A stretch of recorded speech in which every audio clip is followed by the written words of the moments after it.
Hello! Hi, everybody! Welcome, welcome, welcome to the stream. Hi, Amarian! Welcome back! Not cursed. Not cursed from the expedition, it seems. Fingies crossed, fingies crossed. 69, yeah, dude.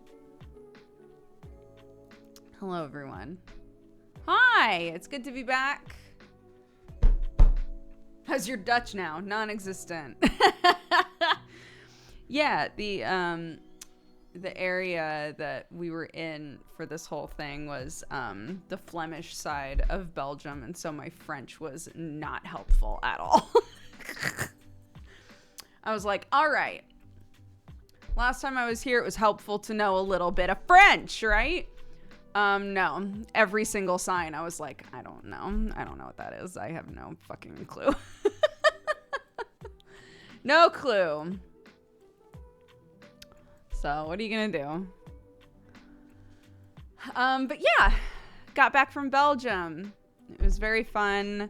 And also stressful. Stressful on the very last day. So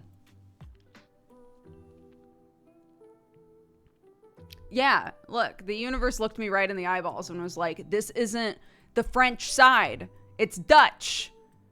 You want to feel superior, then learn some Dutch and come back here. And I was like, okay.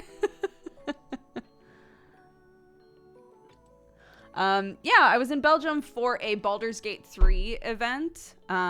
If any of you saw any of the headlines that were along the lines of Larian Studios showed a scene with a druid wild shaping into a bear and then going to town on another person, and then they got banned on TikTok. I was there. I was at that event. I was there. So... I was sent the clip. Yeah. Apparently in the clip, you can see a bunch of us reacting in horror or laughing, and then Jesse's just in the background clapping because he's the one who, when they were like, we're going to show you a clip. We're going to have you guys like decide how we play through a romance scene. And Jesse, of course, was like, turn back into the bear. And it was a nightmare.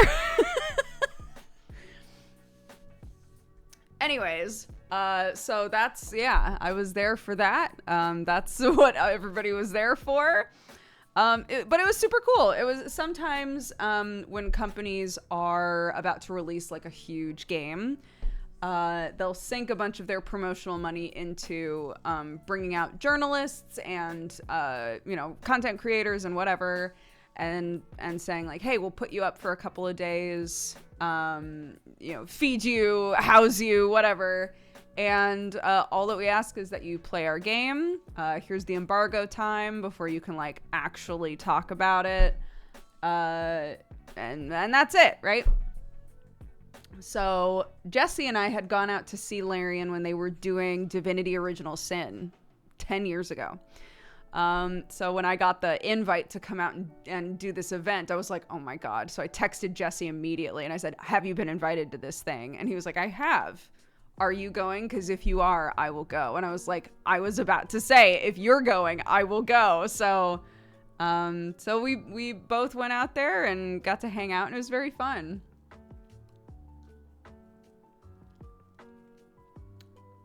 I know. Yeah. Well, I mean, the game comes out in like a month. It's coming out real soon. It's actually earlier than a lot of people thought it was going to come out. But I got to, yeah, it was cool. I got to make some new friends. I met a bunch of people that I had never met before, and some people like Cypher Tier and Bronze that I knew online but had never met like in person. So I got to meet them. Yeah, it was very fun.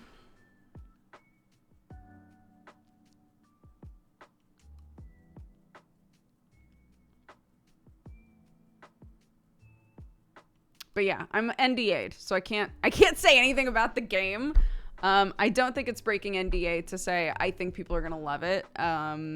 But I can't speak to any like specifics. I had to sign a thing that was like, you know nothing until a month from now, and I was like, cool.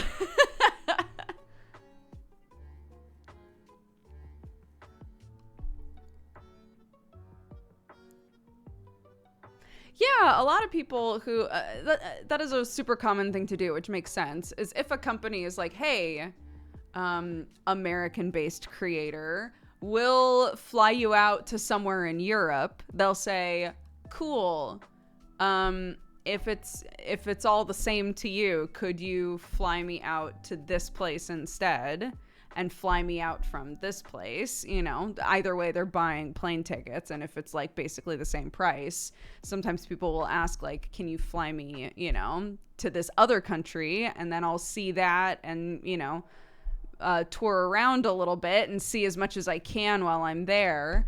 So yeah, it's super common for people to take advantage of just, you know, already having the option to go out. They might as well spend a little extra time and see some extra things on their own dime if they're able to, right? So yeah, for those of you who are like, you know, it looks like a few people are still in Belgium, or it looks like some people are now in England that are normally not in England. You know, it's because people are making use of the time while they're out.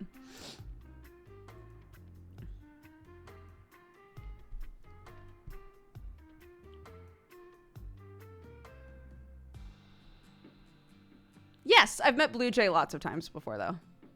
But Blue Jay's lovely, and we had a very good time chatting.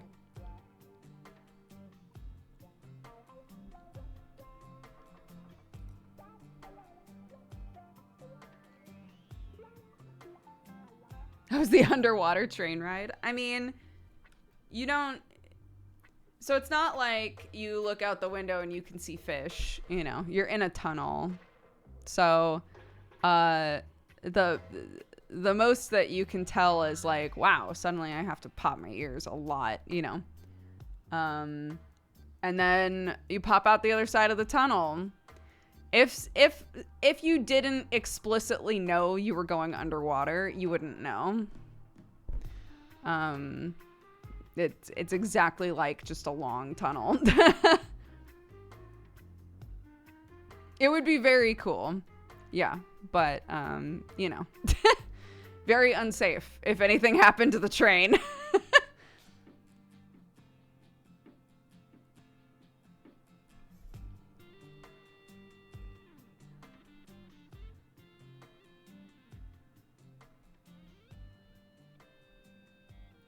Yes, yeah. TwitchCon is also happening in France. Or is done now. Or maybe today's the last day. I don't fucking know. I wasn't gonna go, so. But yeah, I know like Kraken went to this Baldur's Gate thing, and then went to TwitchCon, and then is gonna be coming to England to like see us and his sister and stuff. So, yeah, that's true. There were a few people who even left early because they needed to get to France early for TwitchCon stuff. So.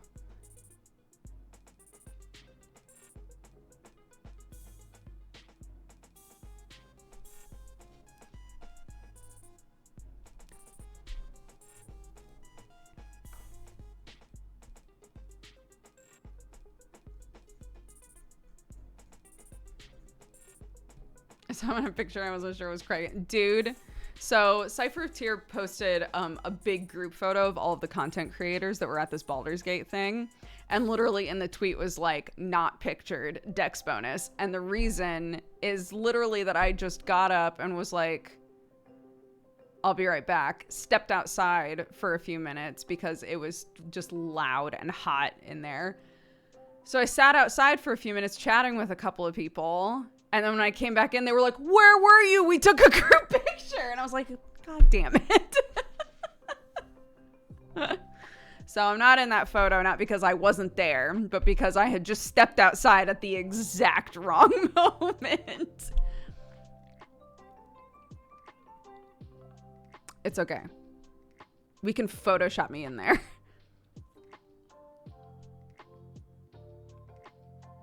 Yeah, it was perfect timing.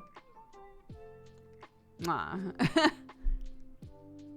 Where's the pic? On Cypher of Tears Twitter. Literally said I'd be right back. Yeah, I mean, I took a lot longer than I think a be right back would normally take, you know? Because I got to talking with somebody outside, but I didn't tell anyone I was going outside was the problem. I was just like BRB and vanished, and they didn't know where I was. So the automatic assumption would be she's pee pooping, right? But I wasn't. So then it was like, where the fuck? Well, everybody's lined up, so we'll take the picture. You know, I get it. No, I'm not a big chocolate person. I didn't eat any chocolate while I was there. I had a few beers, and they were delicious. I didn't have any chocolate, and I also didn't have any waffles, which is the true crime here, because I love waffles. I didn't wind up having any waffles while I was there.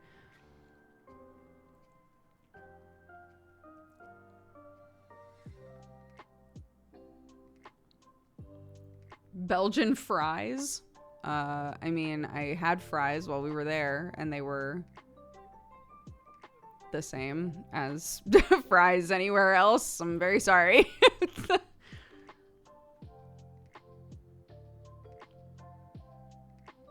If it's a sweet thing, guys, I didn't eat it.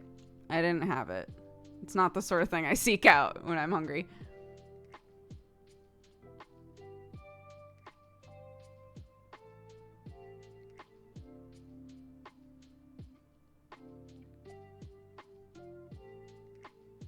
The same. What do you mean? I partook of a big bowl of fries, and they were the same as fries in America. So if you mean a specific type of fry or a specific sort of like topping situation or something, no, I didn't have that. I had just normal ass fries in a bowl that got shared at a table. So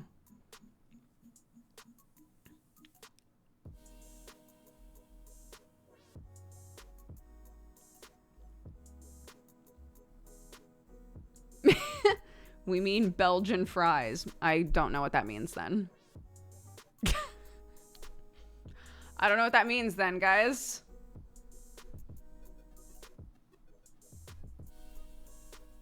I don't crave sweet things normally. I just want savory stuff.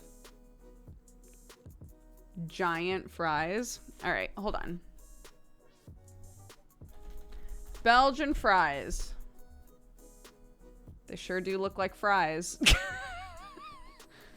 I'm Googling Belgian fries. They look a lot like fries, guys. Some of these look kind of like steak fries. I don't know what to tell you, everybody. Next time I'm there, if you want to intercept, actually don't. I was gonna say, if you want to intercept me at some point and be like, stop, we're getting fries right now. Like,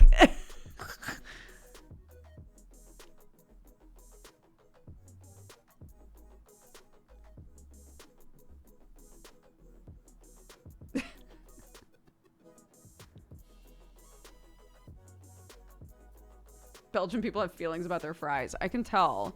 But if we're being real, I'm sorry. I love Belgium. I've been there many times. I adore it there.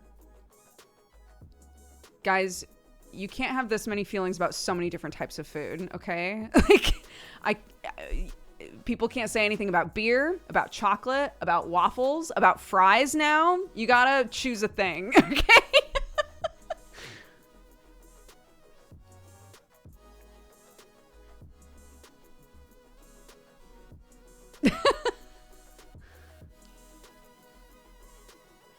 Next time you come over, I'm bringing fries. All right, Olivia, I trust you. You are allowed to intercept and make me eat fries.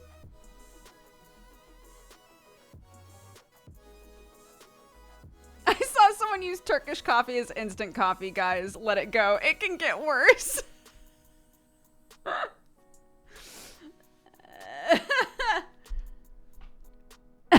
No.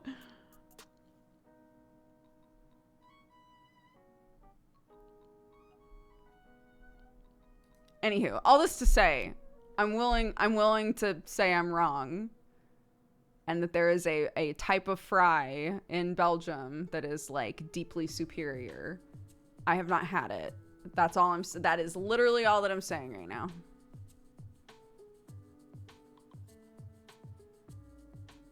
Summer. Yeah, it's always food. It's always food. And we've talked about how, honestly, at the end of the day, how wholesome that is. That basically the only thing that we truly fight about in this chat is food.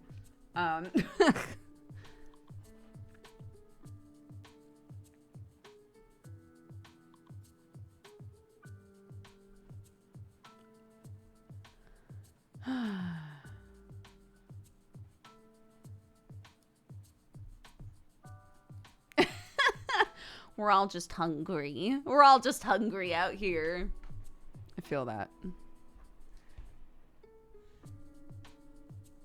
I took my kid to a birthday today. That's why I was late.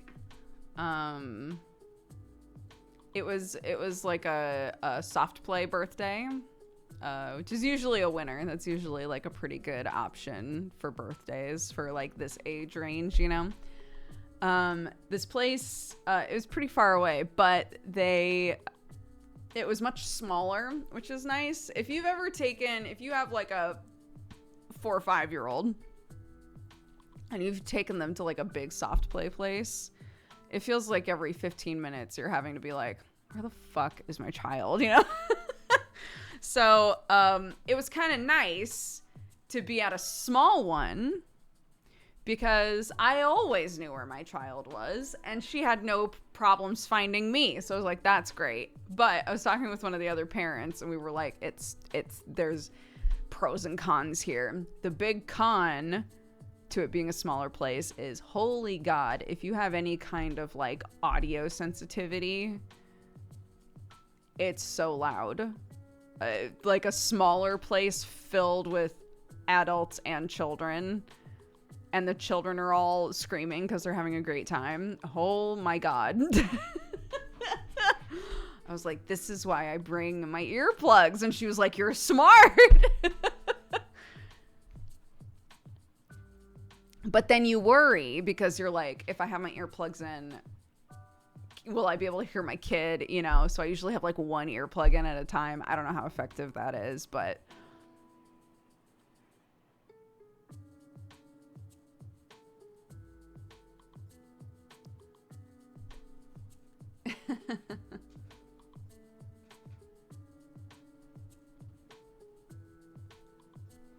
noise canceling headphones would be good. Again, though, if you are the grown-up for a child, you cannot have noise canceling anything. If they hurt themselves and they need you, you need to be like alert for that.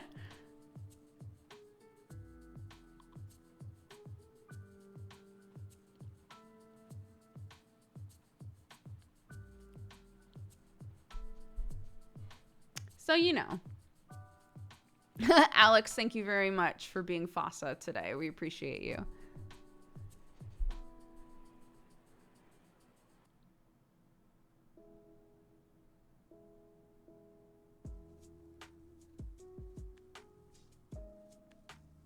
I think you've asked this so many times, so sure, I'll answer. I probably would not accept if Random Encounters asked me to be part of a thing because they are LA based.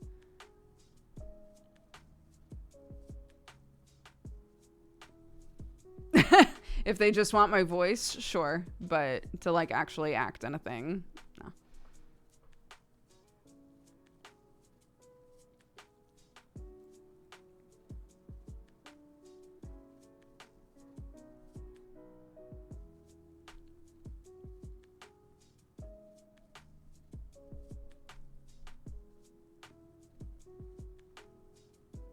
How can you keep a beanie in summer? Every single adult that was at this birthday asked me the same thing. They were like, why are you in a jumper and a beanie today? Our children are literally sticky from sweating while playing. Like, what's happening with you? And I was like, I don't know. I'm exhausted after a long trip. And there are certain types of clothing that are my comfort clothes. And I will put them on even if I'm deeply uncomfortable. That's not what I said. I just went, ha! but that's the answer.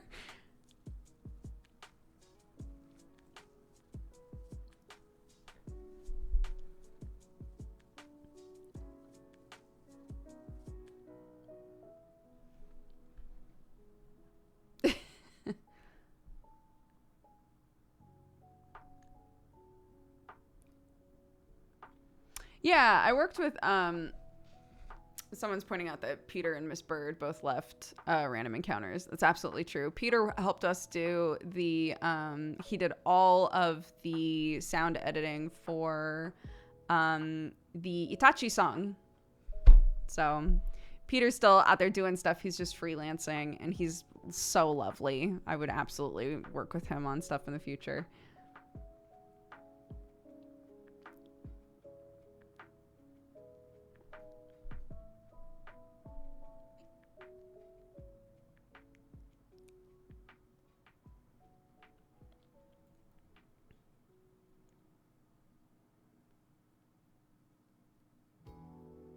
Uncomfortable comfort. Yeah, I guess.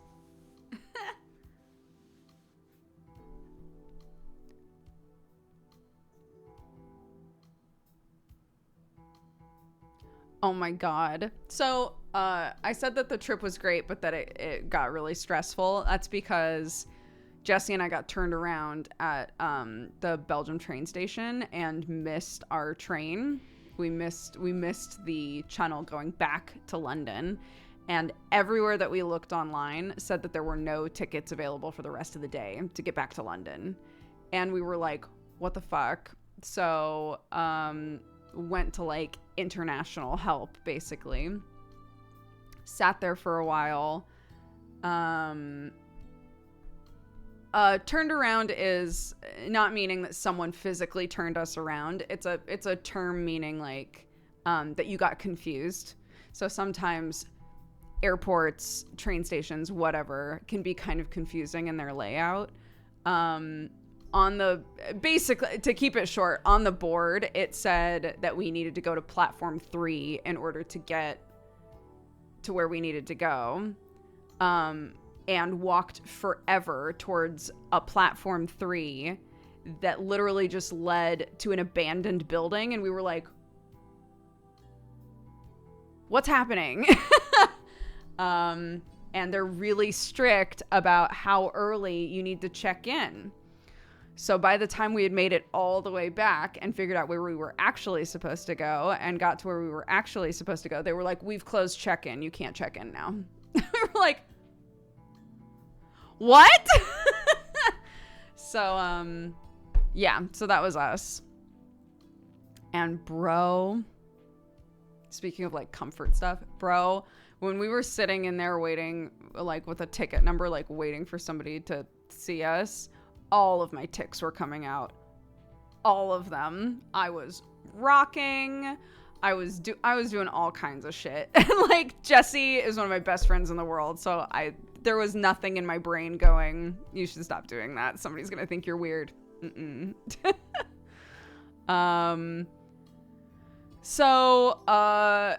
Yeah, but Jesse could tell I was like not. Like I was panicking, like how do I get back? I need to get back to my family, right? And in the end, he went on some like fucking obscure website and found tickets. Because he was like, look, most of the time, right, they'll have their own tickets and then they'll like ahead of time sell tickets to websites, right? So we just need to find the website that still has tickets available. And even if they're expensive, we'll just get them. And I was like, okay. And he like on terrible, you know, like mobile signal because the Wi-Fi wasn't working. He found tickets, bought them for us. Absolutely saved my sanity. I was like, thank you so much. He was like, yeah, because we had been sitting in there waiting to be seen for like an hour. And I was like, we're not getting home. We're not getting home. There's no way for me to get home. I don't know what I'm gonna do, right? So yeah, Jesse saved the day. He got us sorted. It was great.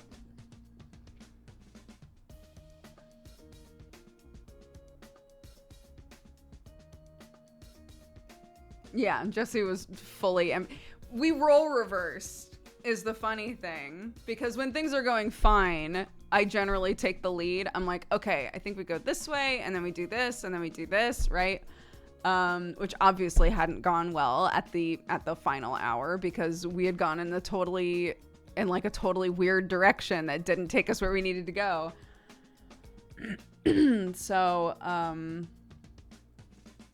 yeah, generally he's like, lead on, you do whatever. But the second I started to fall to pieces, he was like, I got this, don't worry, we'll figure it out, it's gonna be fine.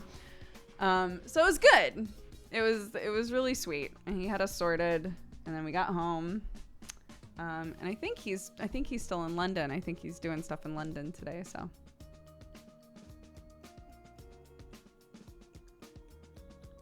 But we were talking later about it. I was like, yeah, this like rocking thing I've done it my whole life. I think a lot of people who have like a rock of some kind that they do when they're, you know, like really focused or for like comfort, at some point, either because they've been like berated for it or whatever, they somehow learn that it's like not a normal thing to do, and you try not to do it anymore. I was talking with him about it, and I was like, yeah, I've always done that, but like I try really hard not to do it. Like on stream, I try not to do it. And he was like, dude, you just gotta let it go. You just gotta do it. I was like, you know what? I'm honestly reaching the point in my life where I feel that big time. Like, fuck it.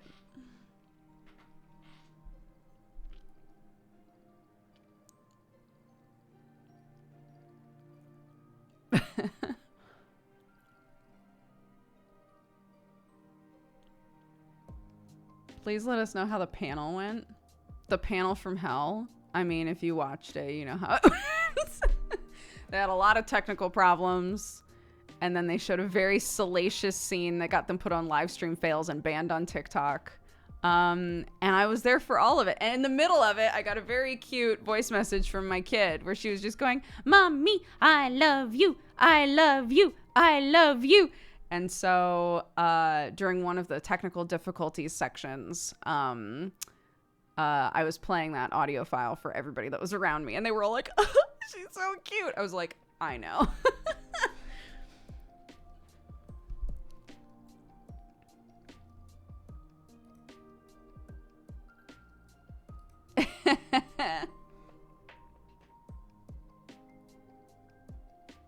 Ko was losing his mind. Oh my god, I bet. Yeah, they were saying later, I don't feel like this is an NDA thing. They were saying later that like they had gone back and forth on like whether or not to use that scene in the panel, and in the end they were like, look, even if it even if it goes bad, people are gonna be talking about the panel, right? Like it'll be good for like visibility of what we're doing. And they were right.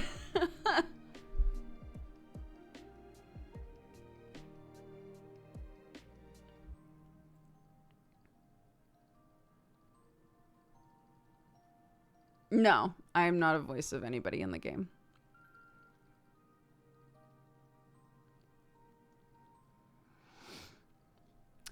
So this is Larian Studios. They're making Baldur's Gate 3. So this was like a whole event that we went to to have some hands-on playtime with Baldur's Gate 3, see all the stuff that only like current play testers have been able to see, because they're about a month out from release. So it was like a big press event basically for like journalists to get hands-on and be able to, you know, put together what they're going to write and everything ahead of time before embargo. And they've been doing streams where they show kind of like devlogs basically, where they show like what's going on in the game, what they've added, you know, all this other sort of stuff. So we were there for their most recent one.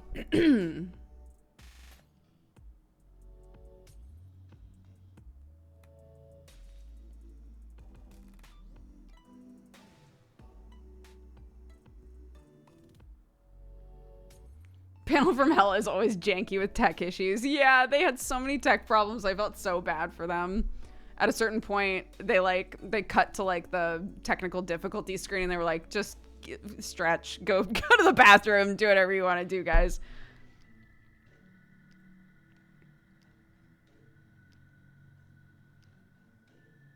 Yeah, me, Jesse Criken were there. Blue Jay, Bronze, Cypher of Tyr. There were a bunch of people. They brought out a bunch of people.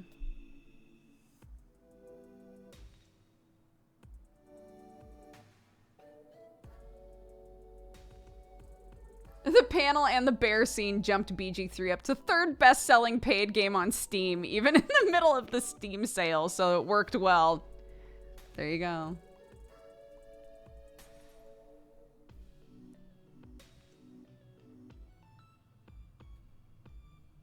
I didn't know the event was happening. Yeah, well, it wasn't an open event. It's like a, you know, an invite thing to help with publicity on launch. So that's what a lot of game companies will do. Like I was saying earlier, is they'll like invite journalists and content creators and stuff out and say like, this is embargo. If you want to write anything, talk about anything having to do with the game, you have plenty of time to prepare that ahead of time and have like lots of hands-on time with the game. And that way, right when it releases, hopefully there will be lots of info that just dumps right when the game releases. And then people will be like, holy shit, right? It gets in front of as many eyeballs as possible, and then they buy the game. That's the hope.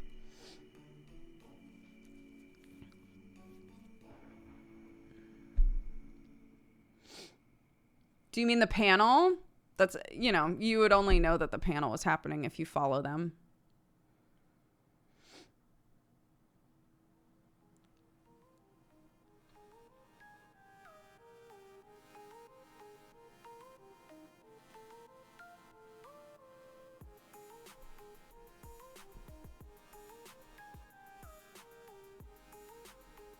Tech issues at a live panel? I know, wild.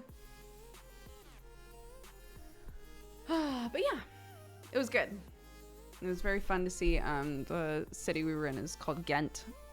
Ghent is beautiful. They have so many like really old buildings. We did like a little boat tour and stuff. It was fun. It was a good trip.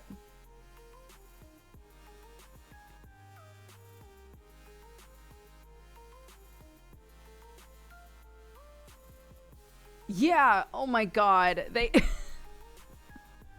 the number of times that I heard, you know, someone at Larian being like, okay, we're off script right now. Like, we were gonna do this, but I guess we're doing this instead. And they just go with it. It's funny, but it also shows like they have a lot of confidence in the game. You know, it's like, well, this isn't what we were gonna show, but whatever we do show is still gonna be good. You know?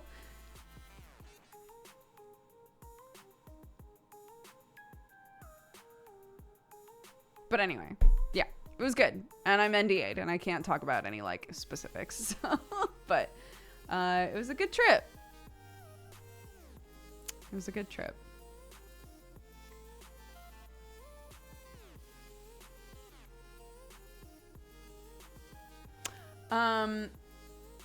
So I know you guys are like sick of talking about this, but this is probably going to be the last time that I like talk in depth about it, and then we'll start like actively doing things. But I've been looking at all of your guys' feedback and critique, and thinking about it a lot in terms of, sorry, this is a gear shift, in terms of like my stream. It's been super helpful. Thank you very much, any of you who gave feedback. I've frozen the thread now, just because it's a lot of repeat stuff at this point, which is totally fine. But yeah, I'm gonna change up a bunch of shit. I'm gonna change up a bunch of shit. The biggest one being we're overhauling our backseating rules big time. I had so much feedback that I knew this, but it was good to also hear this from you guys, that the rules that we have make it so inaccessible to like join a stream, ask about what's being played, to like if a new viewer shows up, like they probably just want to leave if they're not even allowed to like talk about the game or ask questions about the game, you know. I got a lot of feedback like that, which I totally agree with, and we've talked about before. And so it was either we can you know, give a little bit of slack and change a little bit of stuff, or we can make a huge change and then pull back if we need to, which is what I've decided to do. Because we have a fantastic community. I think you guys generally know how to police yourselves for the most part.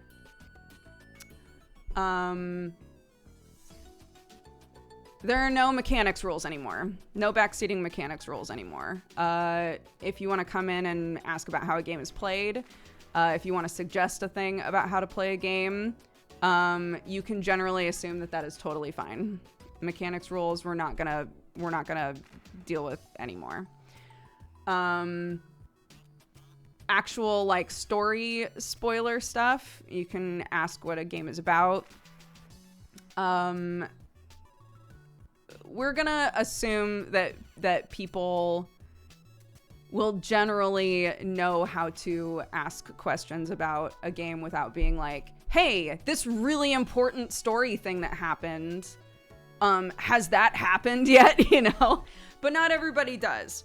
It's going to be on a case-by-case basis. If I'm playing a game where I really care about the story beats and I don't want to know them and I really don't want to know how it ends, those spoiler rules will be different. They will be more strict. But like, you know, if I'm playing a strategy game that has like a loose story around it, I don't really care that much. I would prefer that people, you know, had some good sense about what to and what not to say. And if I wind up playing a game that we think is not going to be a problem, but it is, and people are coming in and like telling me how they want me to play the game and getting really sniffy about it and trying to spoil the ending or whatever, and it really catches us off guard, we go back into like really strict rules just for that game. So yes, all of this is going to be written out and put in the Discord and all of that. But that's what we're going to try to do. It's going to be more case by case, and the really strict rules that you guys are used to are still on the table, but only if it feels like it's totally necessary, and we'll make it really clear that that's what's happening. And mechanics rules generally, I think if I don't want to know how to play the game, I'll just be clear that I'm not going to be looking at chat very much.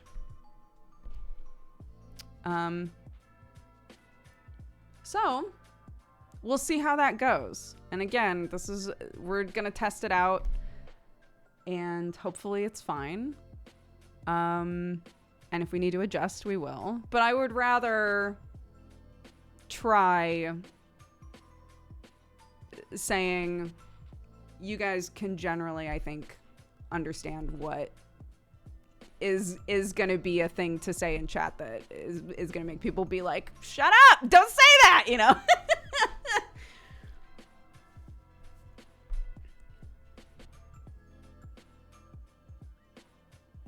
So that's, I think, the biggest thing, honestly.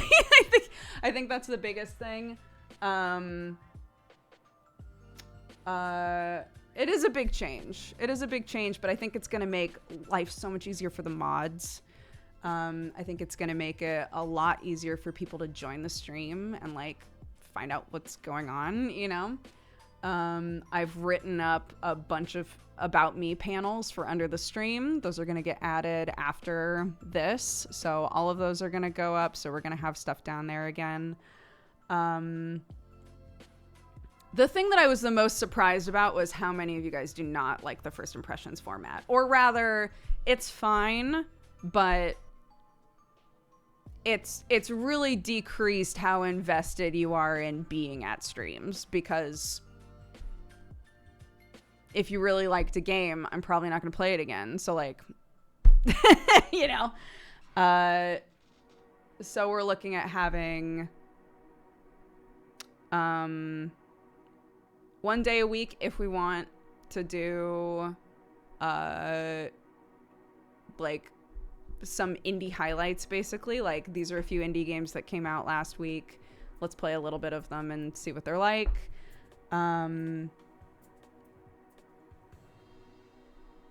Like next week, we'll have a couple of days where we just play like Ghost Trick.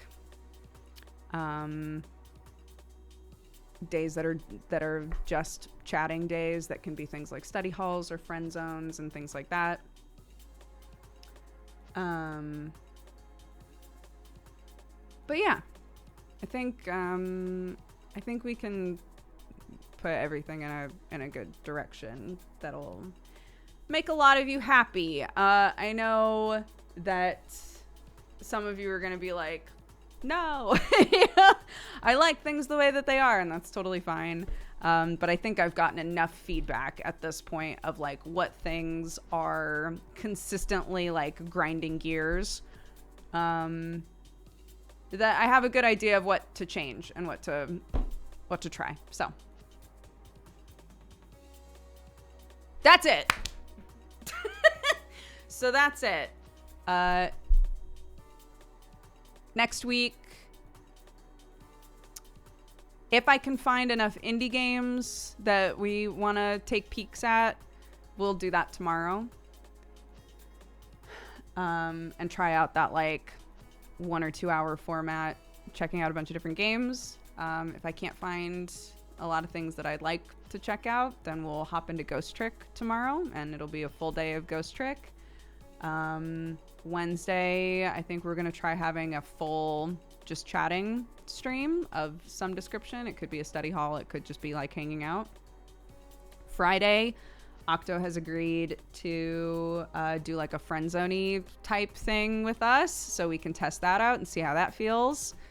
And the Saturday or Sunday morning Dooger sort of stuff on the weekends, we're going to try to go back to it being like giveaways and games with chat, and be much more like chat and community focused.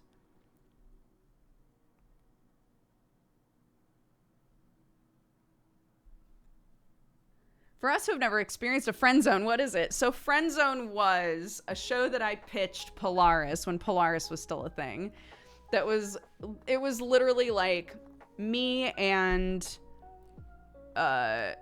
it could be anywhere from like 3 of us to like 7 of us. And we would all just like hang out on a couch or something in kigurumis. That was always a big part of it. Everybody had to wear like a weird costume of some kind or just a kigu.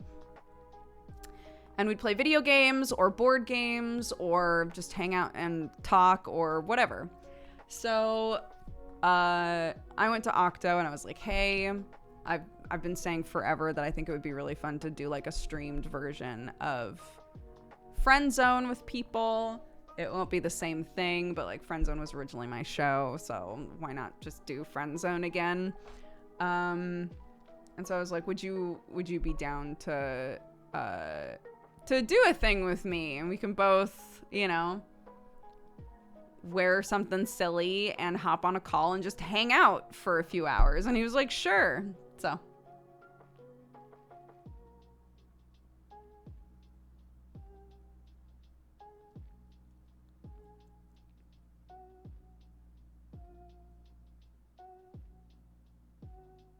yeah, so that should be fun. Because I used to also, with coffee time, I used to do like a coffee with friends thing.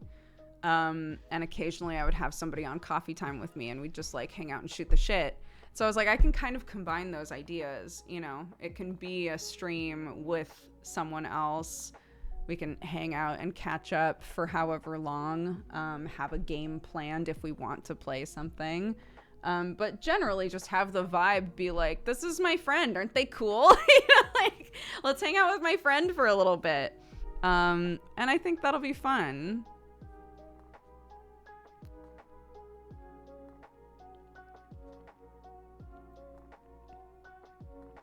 Oh my goodness, thank you so much for the raid. Thank you. Welcome. We were just talking about schedule stuff and like things that we're gonna be trying out next week, so.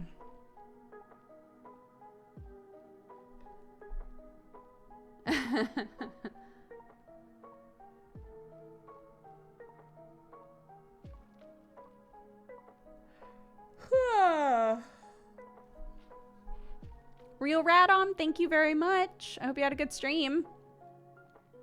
Welcome, guys. We're just hanging out. We're chitty chatting. I don't have a drink today, though, which was a big mistake. I should have brought a drink, but it is what it is.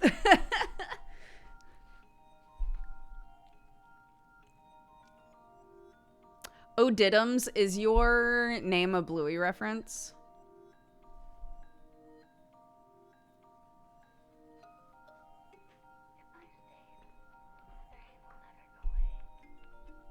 I'm very curious.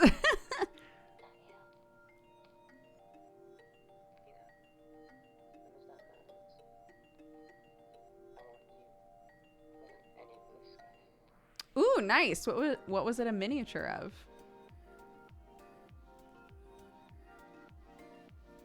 Yeah, next week we're like changing up a bunch of stuff about the stream. So I was just talking about like what next week might look like. I think we're gonna have a couple of days where we like really focus on doing a game, and days where we really focus on just like chilling and talking and whatever. So normally we try to do both, but then we barely play a game, and so you know.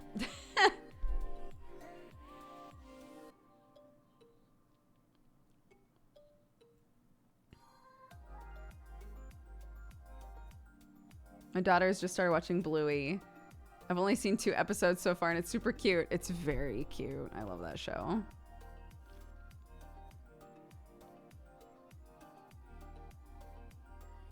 A rock troll with the split theme of Femboy and Muscle Daddy using the bear flag colors for the muscle side. That's amazing. That sounds awesome.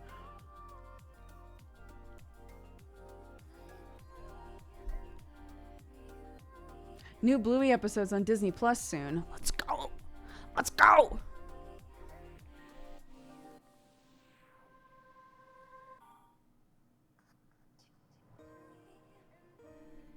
Some use YouTube streaming for completing games instead of Twitch. Have you ever thought about that? I have. We've talked about like other streaming options a lot.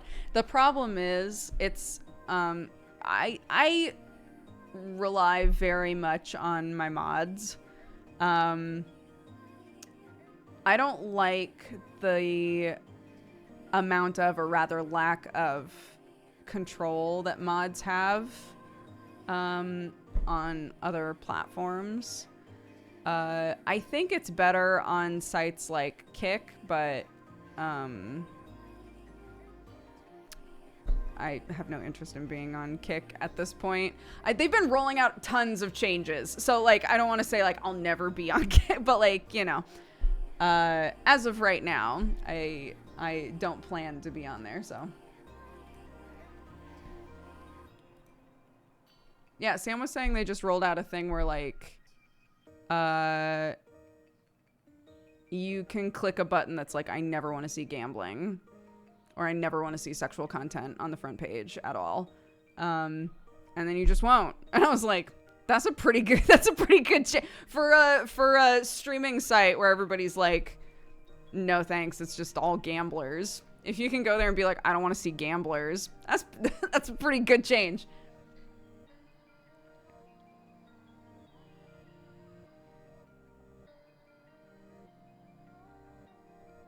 I know. I was very surprised about that. So, you know, if they keep making changes that make it so that it's more user-friendly for people to, like, get the content that they want, and if they have good moderation settings, sure.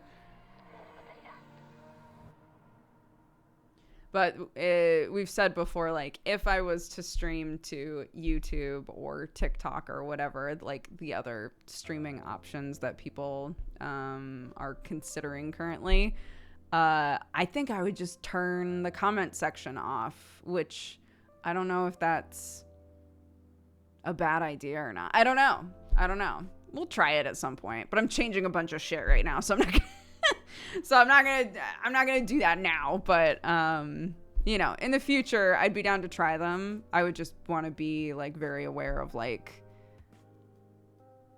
I don't want to create a situation where on one platform chat is perfectly nice and on another platform chat is a cesspool. That just doesn't sound fun to me.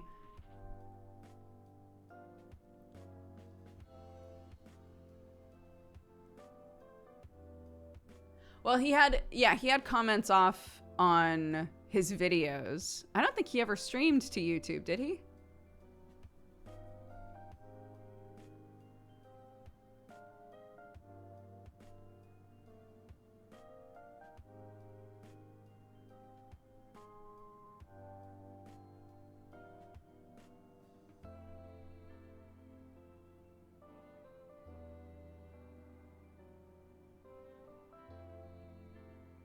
Yeah, I have a bad sort of, what's the term that I'm looking for? My ability to say, like, when TB was around, what was like Twitch and YouTube like? I don't remember. Things have changed so fast.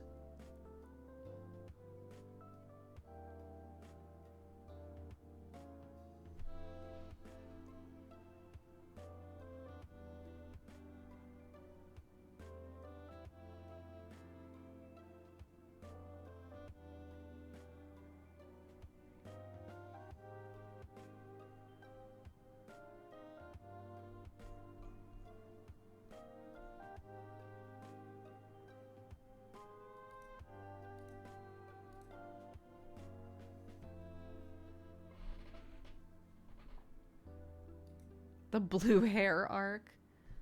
Last time I had blue hair was, what, 7 years ago? Something like that. Because my kid is 5 now. So.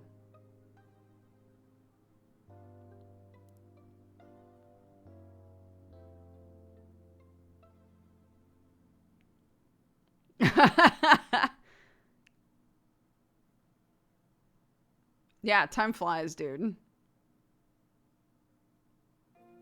No, we're in England, so she's already been in school.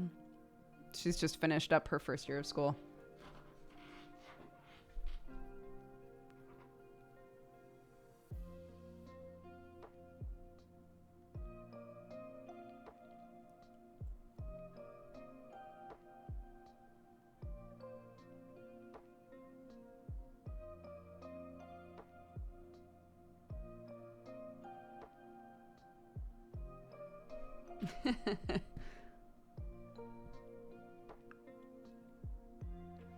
No, it's trying to run an ad, dude. Okay, hold on.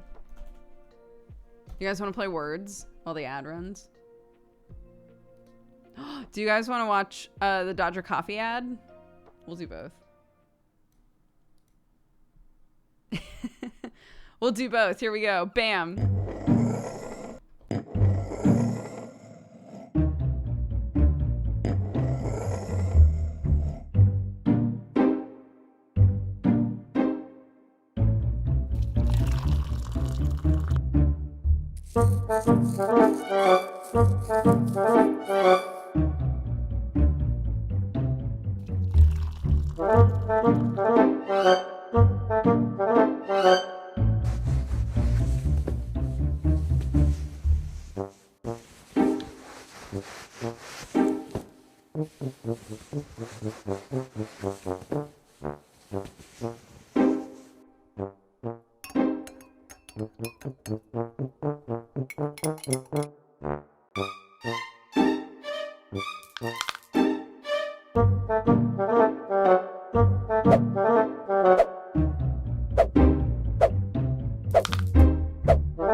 Cute.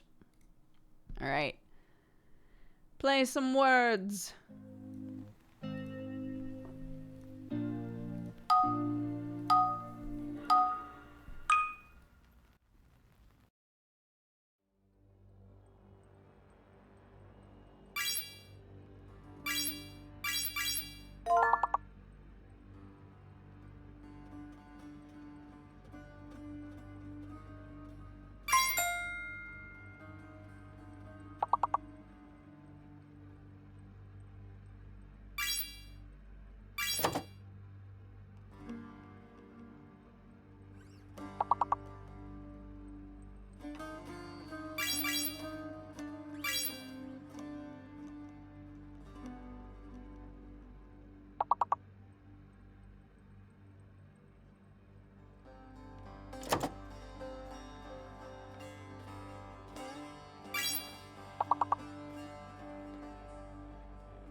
Come on, guys, you can do this. I believe in you.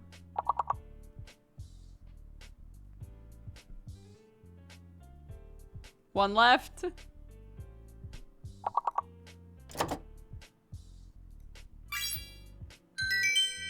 Well done. Well done. Excellent work. Yes. You should be proud. Yes.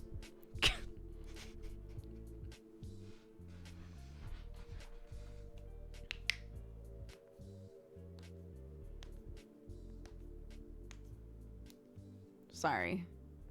I'm sure some of you hate that sound. Yes.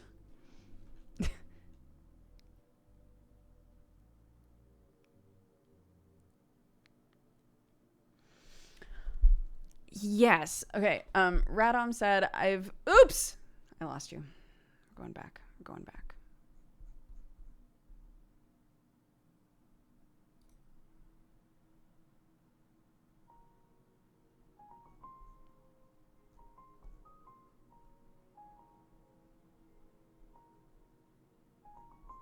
It was an accident. Oh, okay. I was like, why did that get deleted? And now I'm like rereading it over and over again. Like, is there something in there that's against our rules? It's totally fine, Tolosi. No, they said, I've seen some people have success with external sites that host their chat and donos. They can specify what service streams the feed to the website. It allows people to move their audience between websites and even multi-stream while maintaining a core community. Yeah, somebody else was talking about that there are like options for that to be like, hey, I've got chat turned off here, but everybody can just filter into this chat room.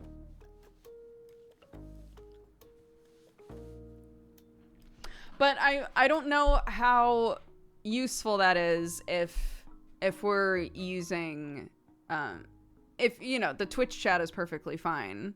I feel like I would generally just be like, just go to Twitch. Yeah.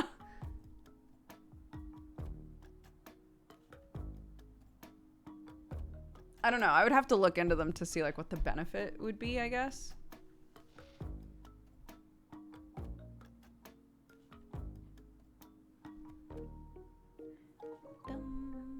Dun, dun, dun, dun, dun, dun, dun, dun, dun.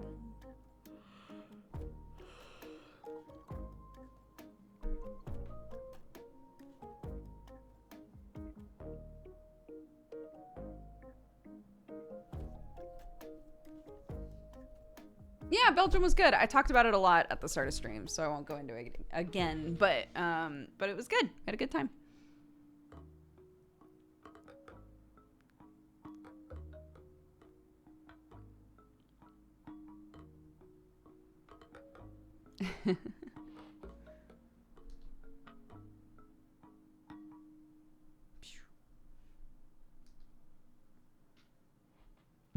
Yeah, we definitely aren't going to mention food again. That's a minefield.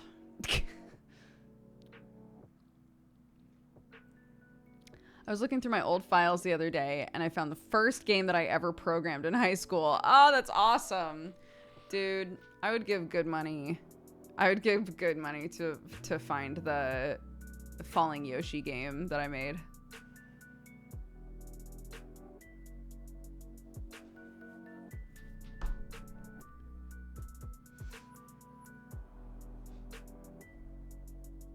Oh no.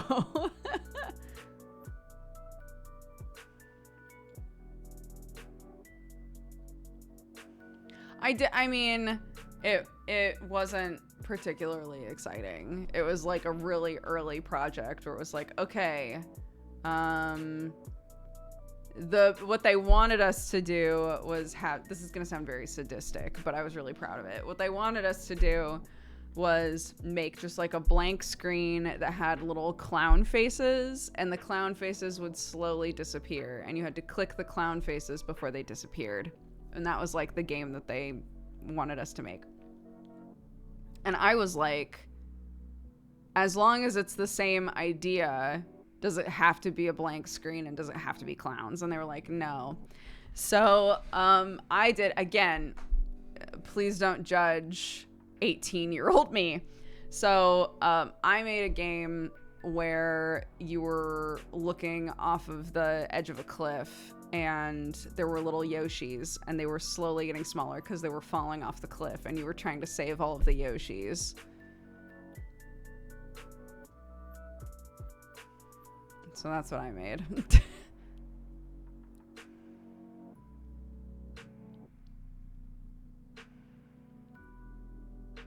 I like that you're saying aw instead of you made a game about Yoshis falling to their death. That's pretty fucked up. Thank you. Thank you for saying that. I don't remember like what we used to make it. I don't remember any of that.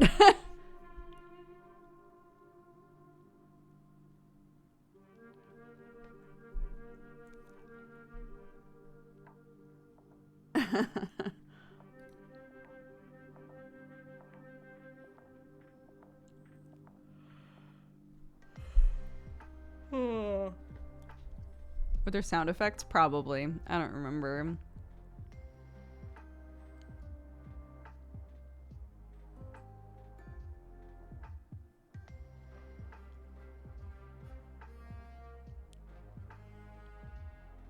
But the college that I went to, the university that I was at, had one teacher that did like all of the like programming and gaming sort of, because it wasn't like a tech university, you know. So there was like one guy that did all of those classes, and I've talked about this a lot before because it was so annoying. This guy, any opportunity he got, would point out the fact that I was the only girl in the class. And it was so unbelievably annoying that I just never took a class again from that guy, because I was like, you know what? I don't need this. I don't need this shit. This is so annoying. Yeah. So on one hand, I was like, I don't ever want to just do the project. I want to do a better version of the project, because this guy is just cannot fathom why I'm taking the class. The fucking book that he had us buy for the class was written by a woman. Anyways. I'll never fucking understand this dude. But, yeah, I tried to like be creative with every project because he seemed so baffled about why I was in that class. But it just got exhausting. It was just an exhausting class to take. But it was fun. The projects were fun.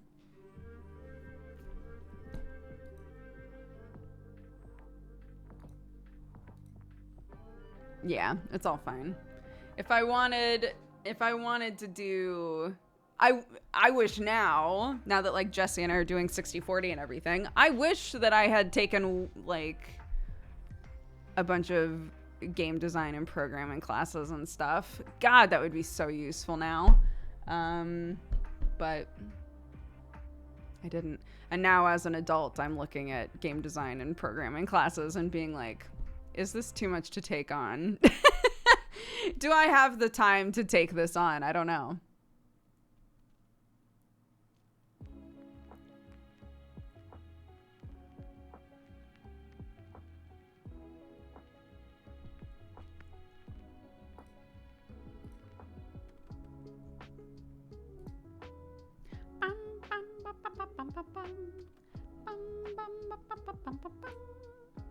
It's not too late. Getting into game dev is easier than ever. Yeah, I've thought about doing like game dev study hall stuff. Because there's definitely an element. I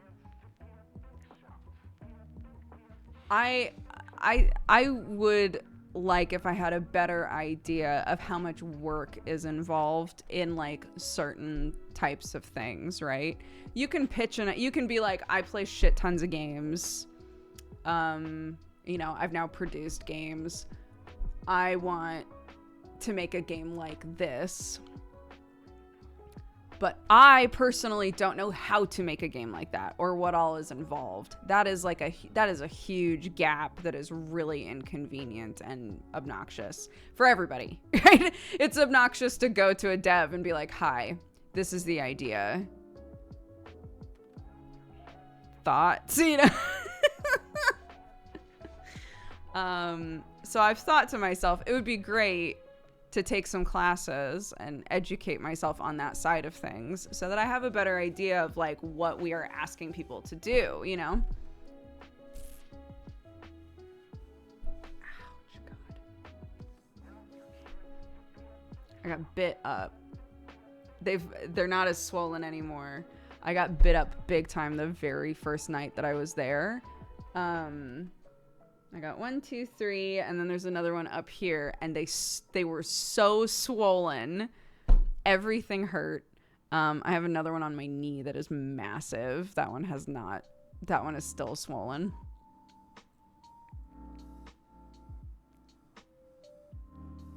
I'm currently training to become an educator so I can teach people to make video games. That's amazing. I don't know, because we walked around outside a lot. Every night, and these are the bites I have. It's from that very first night. So I don't know.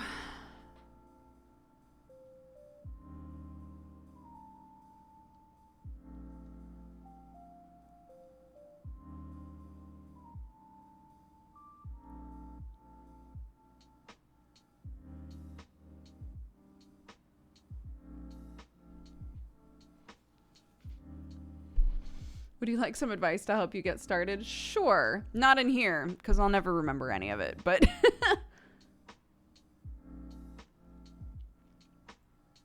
But feel free to hit me up on Discord or something.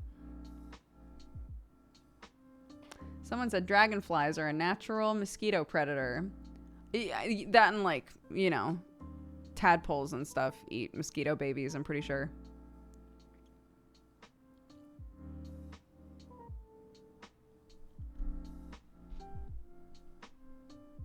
There are dragonflies in the UK. Yeah, they're everywhere.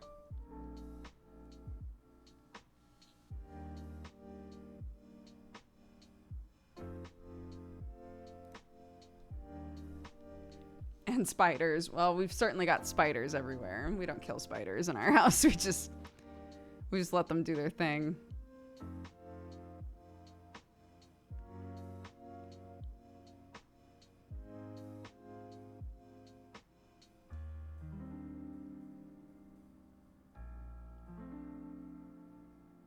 It says, anime is life.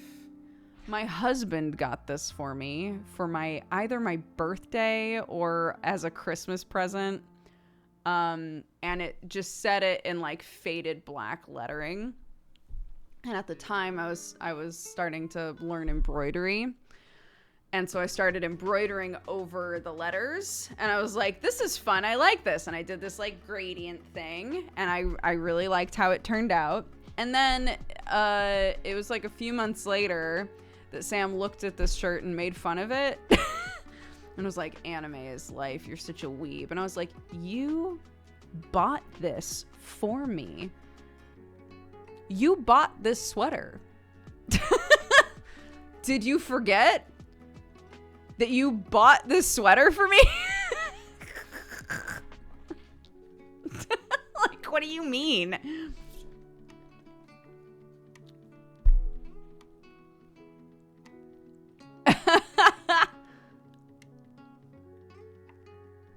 But anyway, it's one of those situations where I'm really proud of how the embroidery wound up looking. And I consistently forget what it actually says. So I'll put it on and be like, look at my embroidery. It's so nice. I did that with my own hannies. And then I remember that it just says anime is life in giant letters. And then I have to just commit, you know? Be like, that's right. That's right.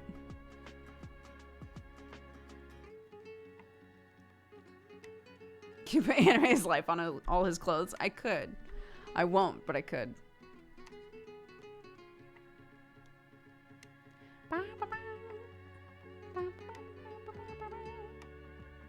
There's this thing that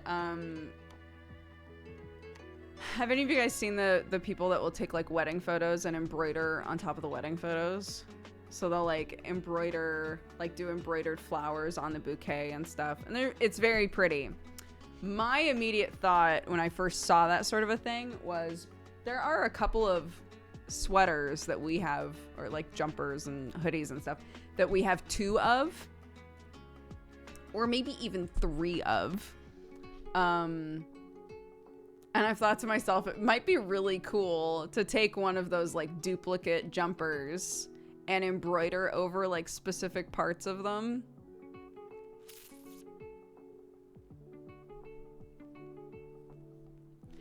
Did you by any chance watch the latest Gundam show? Because my god, those girls are gay. Good for them. Good for them. I heard it's great.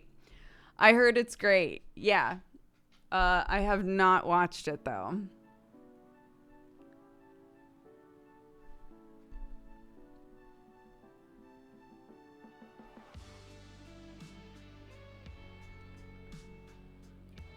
You know what else I've heard is great? I didn't even know this show existed. There's a new Superman show?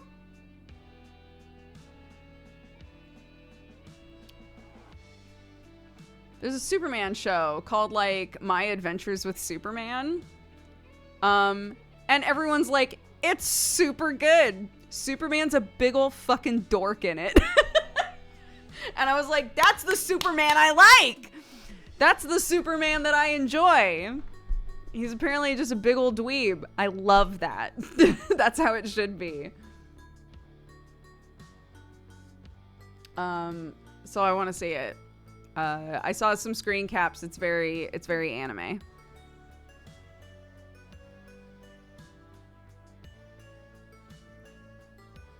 Superman has a Sailor Moon transformation sequence in it. I love that. I love that. I need to see it. I gotta watch it. Yeah, look. We have Batman. Okay?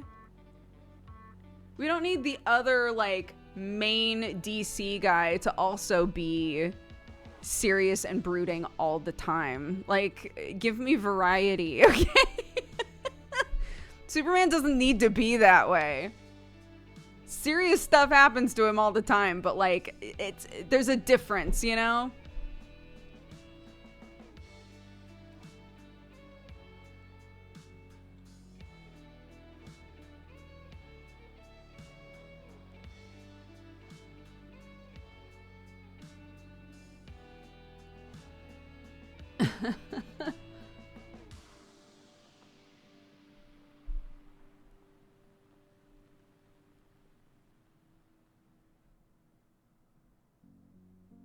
Even the best Batman stuff doesn't have extra broody Batman.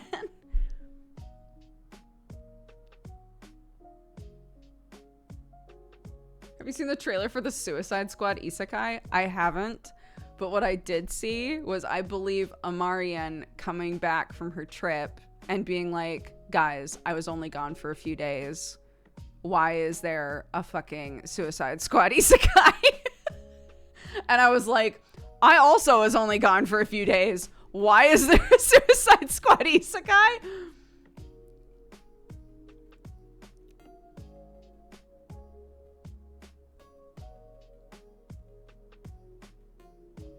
Why not? That's the best answer. Yeah, that's the answer that makes the most sense. Yeah, a bunch of us left our homes. Not all of us, but you know, a few of us left our homes, and when we came back, the world was different.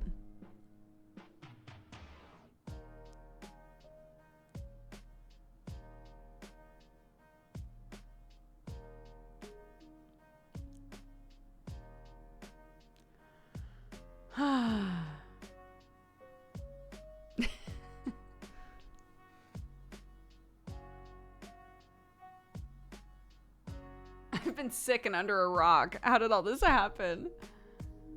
The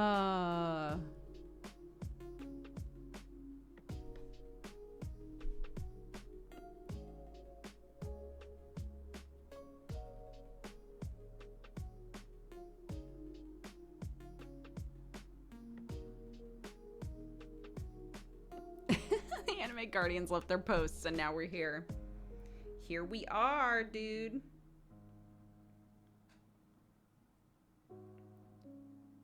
Here I am once again, torn into pieces. Yeah, if I leave, shit happens, so I can't leave anymore. Or maybe if things get too, you know, chill, then I'll leave.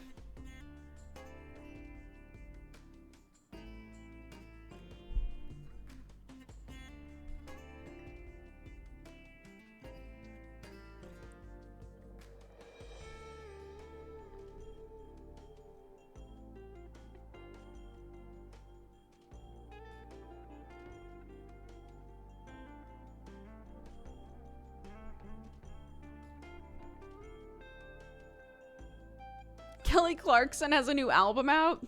There's so much. There's so much.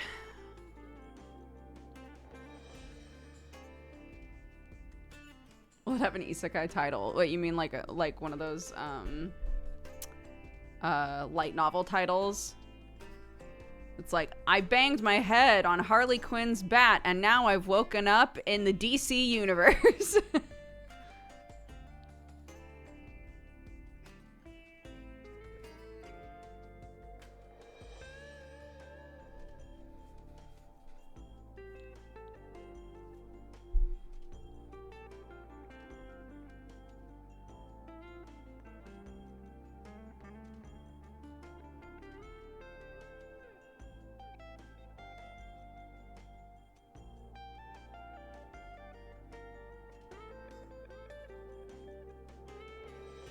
I met a Harley Quinn cosplayer, but it turns out it was the real one. Is that what you're throwing in the ring as a good title for a Suicide Squad isekai? I got run over by the Batmobile and now I'm in Gotham. That's good. That's a good one. That time I died at Comic-Con and now Harley Quinn is my sister. These titles are good.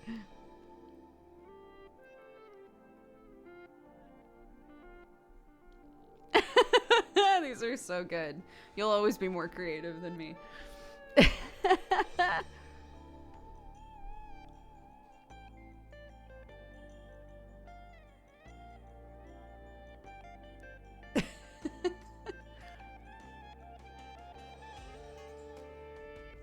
No, Anchovy. I kept reading your name as Known Chovy. And I was like, Known Chovy? What a good name.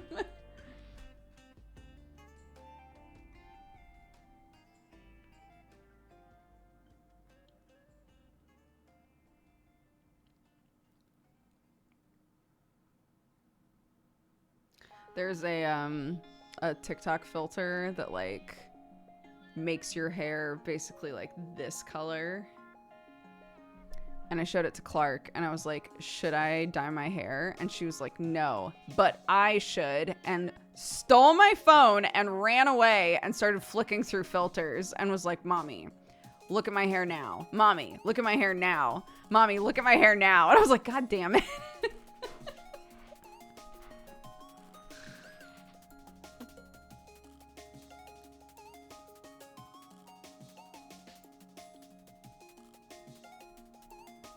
She was like, don't worry. I'm not going to do it until I'm grown up a bit. I was like, oh, okay. Thank you for the specificity. Now give me that phone.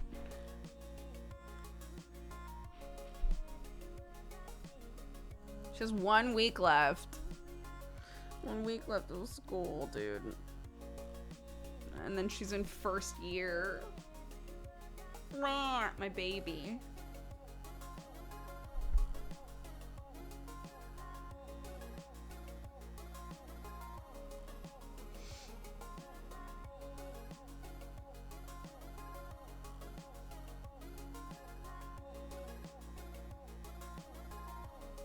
Yeah, they're still in school here. Well, not everybody. It depends on the school, but...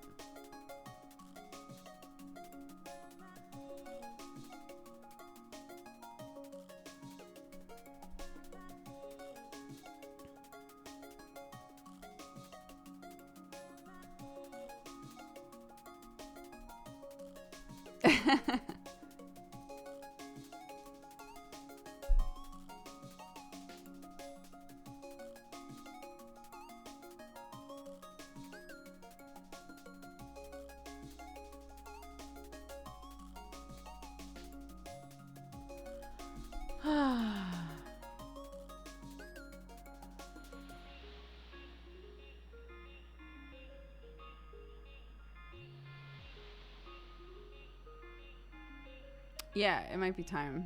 It might be time for me to just throw a bunch of dye on my hair and just see what happens. I could be responsible and call up Tully and be like, hi, do you want to come do my hair? But, or I could get a bug in my ear and just like throw some dye on and see what happens.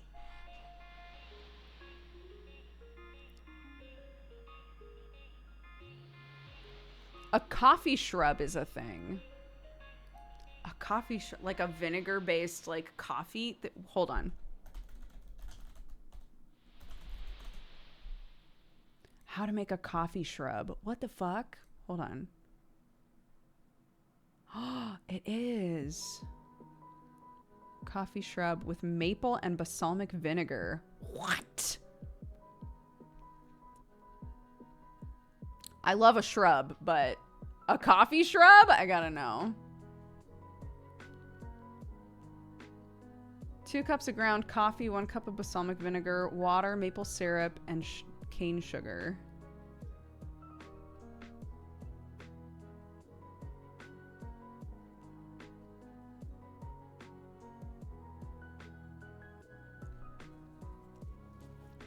Wow. Interesting.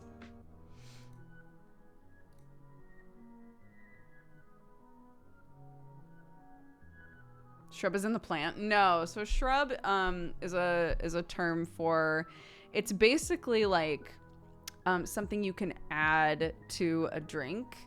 So I've talked before about a blueberry ginger shrub that I make every year. And it's basically just blueberries and ginger and some sugar, I think, and vinegar, apple cider vinegar. And you cook it down and you put it in a jar and you can add it to like seltzer water or lemonade or whatever. And it's delicious. It's super good. It's typically like a vinegar based drink edition. There's a coffee one. I'm very curious. This person lives in Portland. I am not shocked.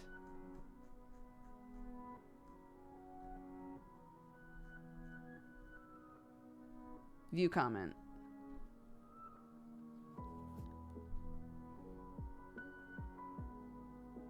Oh my gosh. There's one comment and this person is like, I have opinions.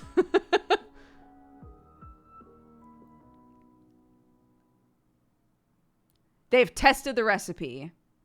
There are 2 flaws. The flavor balance and the yield. With so much coffee used, the coffee overpowers the balsamic. Also, you have to consider that ground coffee retains liquid. Having such a high ratio of coffee to liquid, no matter how hard you press, you won't get more than 50% of a liquid yield. Damn.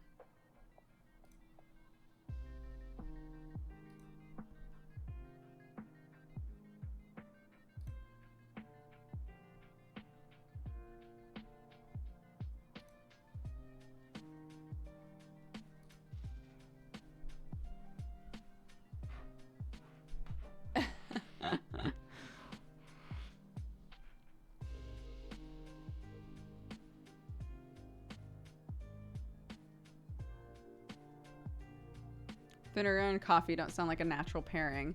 Well, it's an acid, right? It's like it's two pretty caustic things coming together. But you could say that about ginger as well. Ginger also is like very a lot. But I think the acidity of a coffee vinegar mixture that's been like steeped for a day, which is what it says to do, might be too much. I don't know. It would depend on what you added it to. It's not meant to be a thing that you just sip on its own. You're meant to add it to stuff, you know.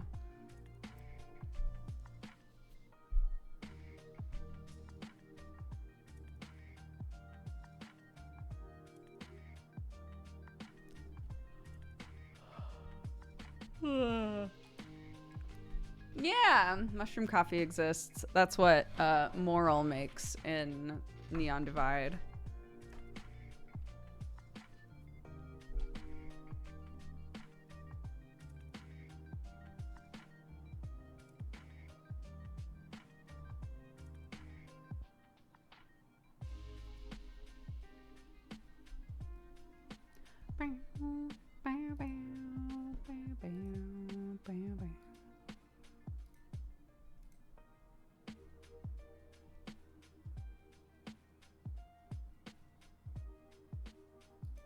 What's the difference between a cordial and a shrub?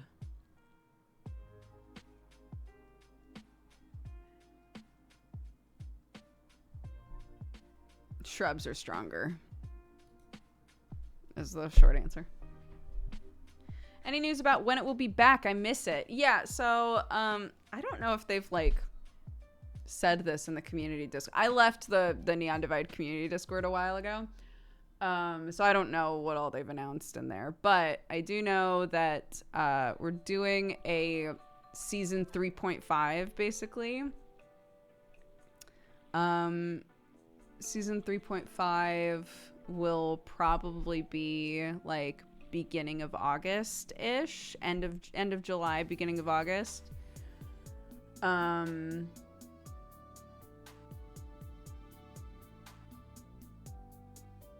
And it's going to be short. It's like an in-between. So it's to help people wrap up their stories and introduce new characters if they're swapping characters and all of that.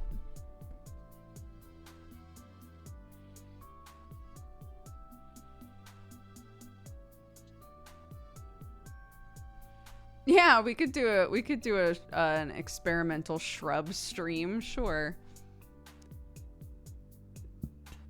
It would have to be the sorts of shrubs that you just like cook down and strain and bottle though.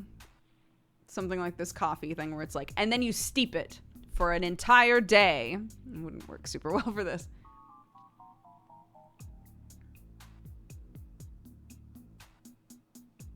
Yes, Hellions is coming back eventually. Probably not for a couple more weeks. Hellions is coming back eventually. And it will be going on Doodle's channel, who is our DM, because Going Crit is dissipating. I don't know what the word would be. Everybody's kind of like going off and doing their own things. So Hellions is going to be going on our DMs channel. And then Deadbeats is still the same. Sunforged is coming back beginning of August, probably. So yeah, all the roleplay stuff is coming back in the next like month or so.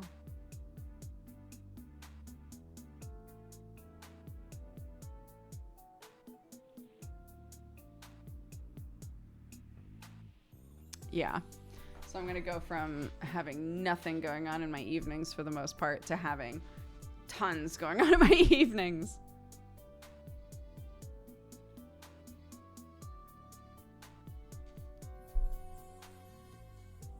Yeah, I think Sunforged is going to be in the same slot that Godforged was in. So if Godforged was at a good time slot for you on Sundays, I believe it'll be exactly the same for Sunforged.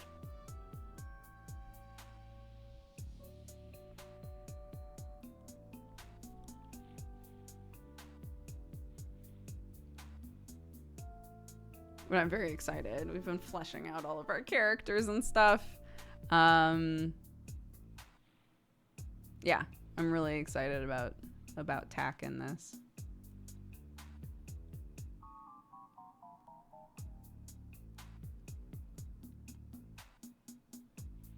Yeah, Sunforged it's the same universe, but totally different continent.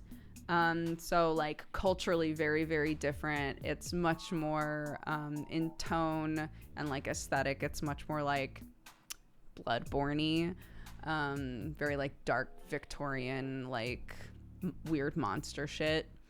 And I think everybody's like really leaning into that, so that's cool. Yeah, same exact cast. I've been binging Godforged and I adore Fabia. Thank you. Yeah, we think Sunforged is starting beginning of August, like sometime.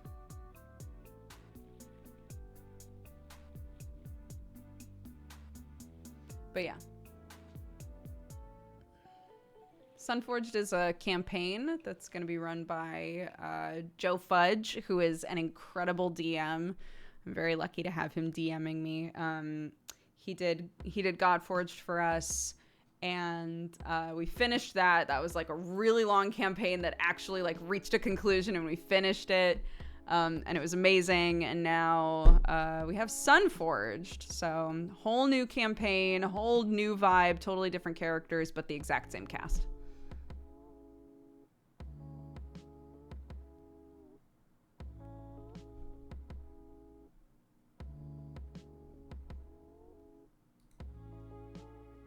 Yeah, Joe was saying Mistletoe is getting wrapped up as well. They've had a lot of like problems getting everybody together and having the campaign be consistent, but he put so much work into like the world that Mistletoe is in that I think, correct me if I'm wrong, but I think he announced that what he's gonna do is like wrap up what they're doing now and then do some like small campaigns that are still set in that world, which is really cool because originally he was gonna do 2 campaigns that ran alongside each other, and like Sam and me and a few other people were going to be in the other campaign. So potentially the characters that we made for that campaign, and then Joe was like, I don't have the bandwidth to do this actually. The characters that we made for that campaign, we might be able to bring on to like a short thing that he's doing in that world, you know? So that's cool. I'm excited about that.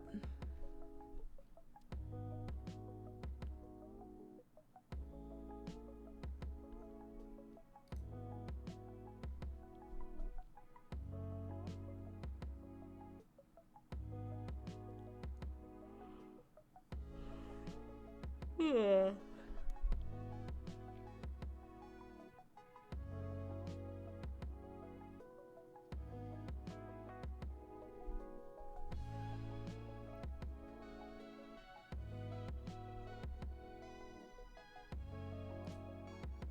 Yeah, smaller stories in the Mistletoe world. Yeah.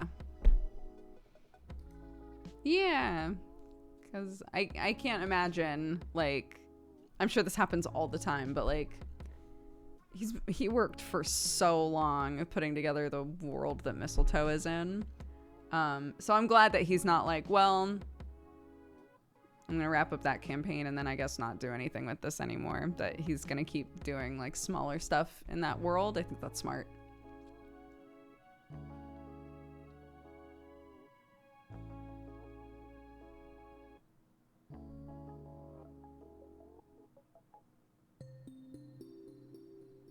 Yeah, that sounds up your alley, Arnar.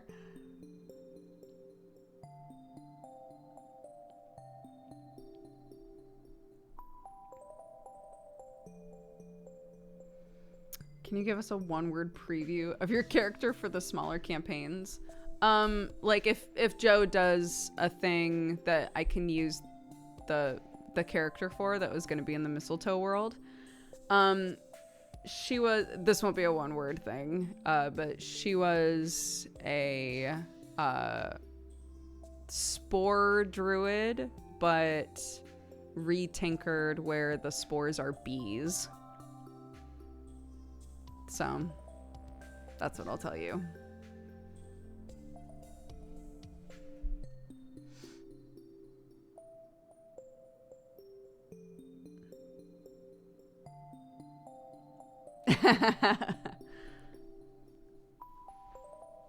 Yeah, we had talked about like that sort of an idea a long time ago, and that's what that was for.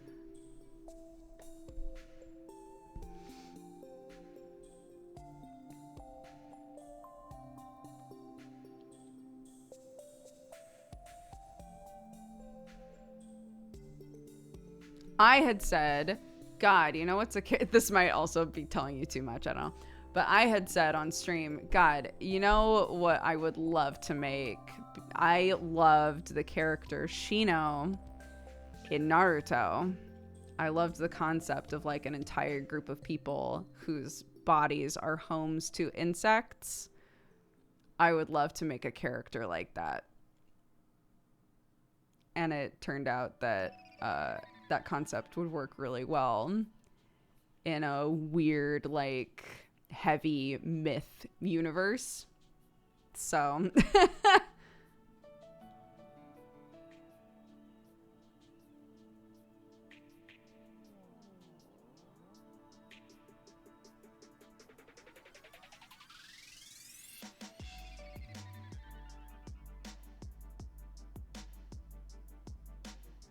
yeah, I loved that shit. I know a lot of people hated Shino because that concept made them just want to like, just felt icky. I get that. But man, I thought that was so cool.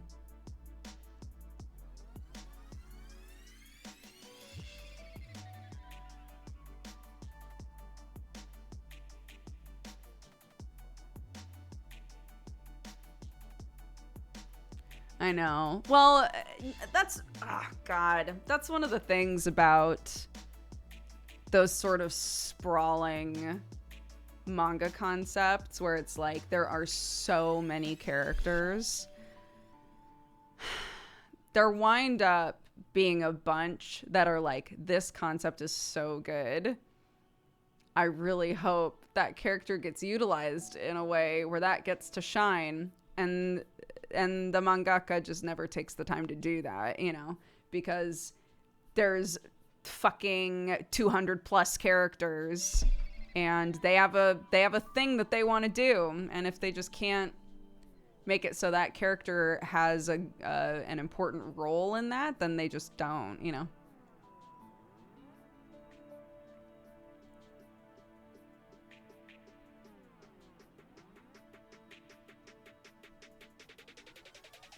I mean, that's literally, that's what's going on with Boku no Hero right now.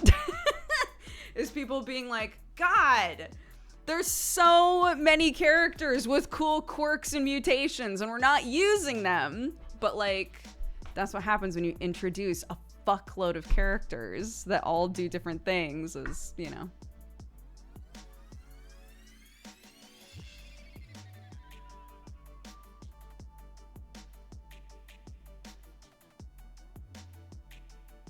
There was a whole arc in the, like, there's like 100 episodes at the end of Naruto before it turns into Naruto Shippuden.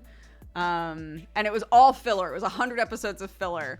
And I watched all of it.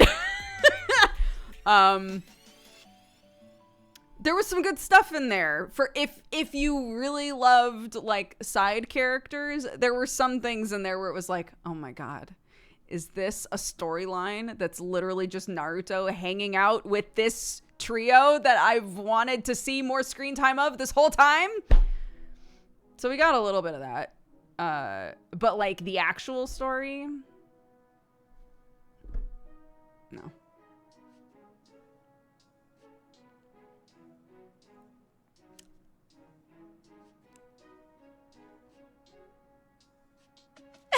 The two of you mentioned the robot shit at the same time. Incredible.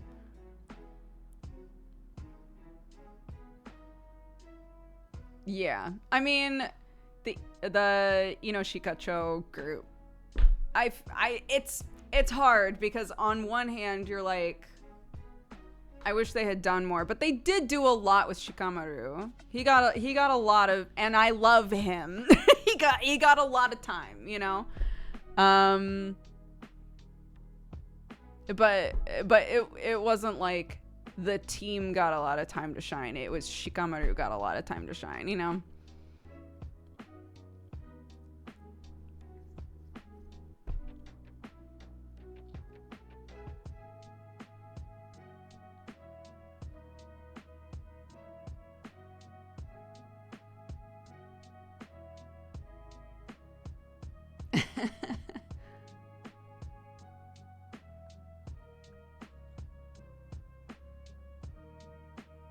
But yeah, I'm very wary now. I've been through this enough now, not to be like, I'm old. I'm not, but I've been through and obsessed over enough characters in anime like that if I really get attached to somebody, I have to have a come to Jesus with myself of like, this character may never have a payoff. I may never get the payoff that I want from this character. And I need to be chill with that now. I need to be okay with that now. So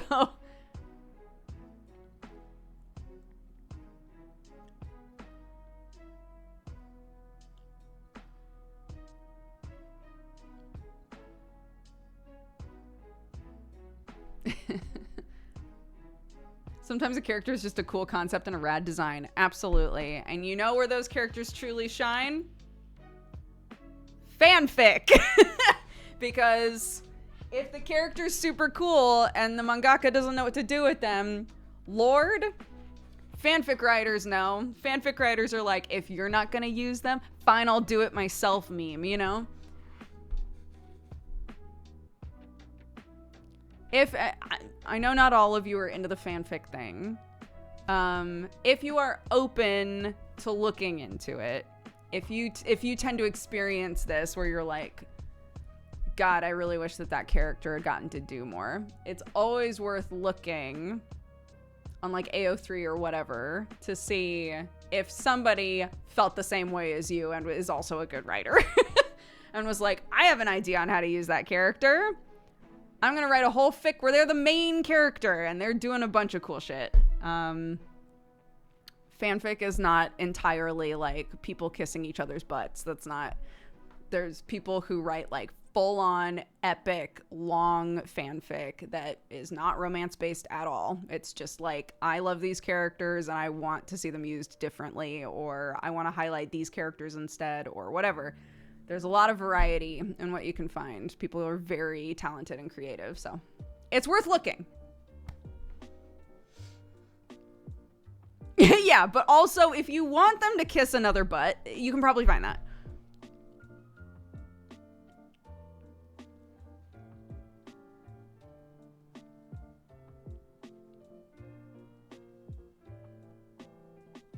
Yes.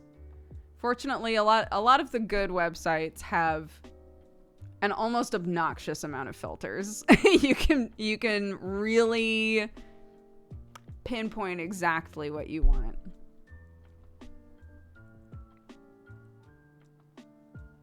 Until you find the perfect fic, but it hasn't been updated in 15 months. Oh my God. When like something was really big like 10 years ago and you've just now gotten into it and you're like, oh my God, the fanfic must be insane. And you go on there and you sort by like, which ones do people love the most? Which ones have gotten the most like kudos and, you know, whatever. And you sort it that way and you look at the very first one and it says like updated 9 years ago, 15 out of 20 chapters. And you're like, do I bother? Is this gonna just piss me off? Maybe I don't bother. I did make a meme video about this, yeah. A long time ago. Yes, good memory. I did. I think I tweeted it. It was literally just a video of me being like, when you've read all of the stuff sorted by kudos that you like, and then you just start sorting by date updated instead.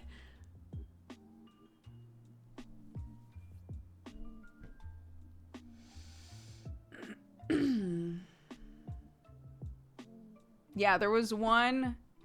I remember what it was a Dragon Ball Z fanfic. What I'm trying to say is I remember that it was Dragon Ball Z, but I do not remember what it was about or what was going on in it whatsoever. That fic, that was my instance of like, I bookmarked it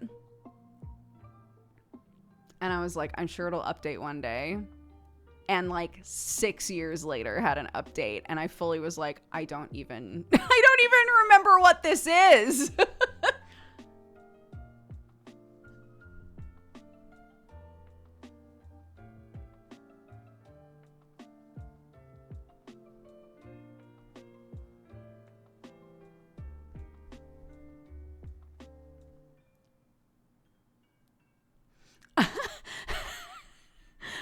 One time I read a furry story. Wait, I lost it. Once I read a furry story that updated after 10 years with the note, sorry for the delay, I was in jail. Incredible.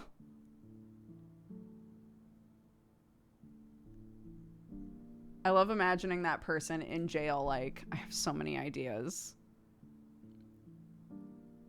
I have so many ideas, but I can't update from in here.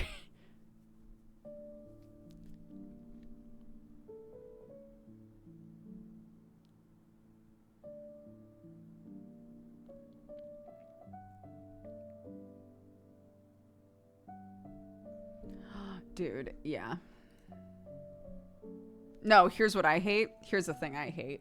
And to any of you who are fanfic writers, if you do this, I'm so sorry, but it is misleading, okay?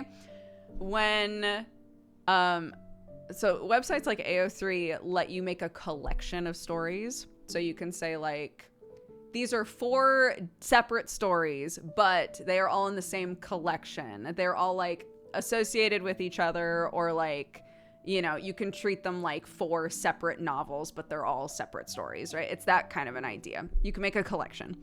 When somebody abuses the collection thing and you read all of the chapters of a fic and it ends on like a horrible cliffhanger and it's not the end of that story whatsoever, and they're like, yeah, but there's other stories in the collection. And you're like, but this says that it's done.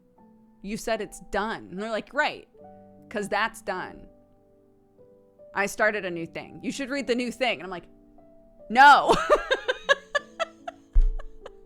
No.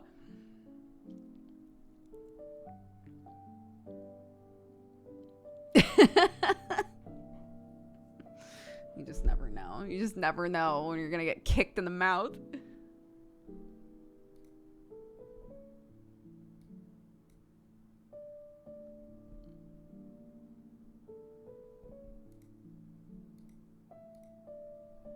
Did Spock leave the Federation or not? Just, come on.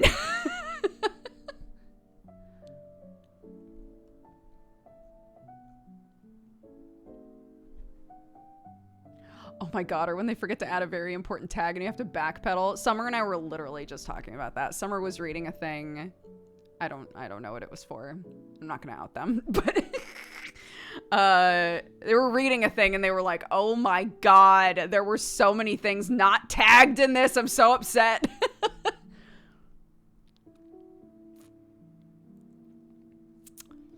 Anywho. All right, let's start reading off our Valentines, and then we'll read off the activity feed, and I will send you, I believe, somebody did raid leader for Cool Like, who is lovely. So we'll go ahead and raid her. But yeah, any of you who weren't here earlier, FYI, we talked a little bit about, I talked about the Belgium trip at the start, but we also talked about some changes that we're going to be implementing